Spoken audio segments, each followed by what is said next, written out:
பெண்களுக்கு வரக்கூடிய குதிகால் வாதம் ஒரு நடுத்தர வயதுக்கு மேலே தான் வரும்.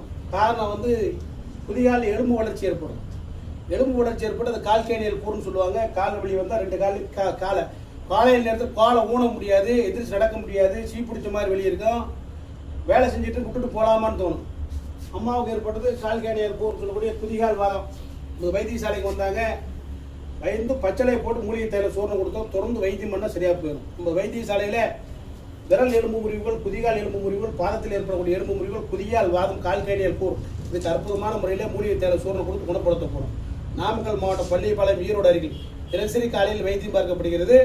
எலும்பு முறிவு, மூட்டு வலி, பக்கவாதம், சரவாங்கி, லக்குவான் என்ற பக்குவாதம், சரவாங்கி, மூட்டுவாதம், முடக்குவாதம், முகவாதத்துக்கு வைத்தியம் பார்க்கக்கூடிய மூலிகை தைலம் கிடைக்கும். நன்றி, வணக்கம். எங்கிருந்து வரீங்கம்மா? இருகாலூர் ஐயப்பு மதம். இங்கே வைகுந்தம் வர்றாங்க. அம்மாள் குதிகால் வைத்தியம் பண்ணி ஒரு வாரத்துக்கு மருந்து மூலிகை மருந்து கொடுத்துருக்கோம். அற்புதமான முறையில் குணமாய். நன்றி, வணக்கம்.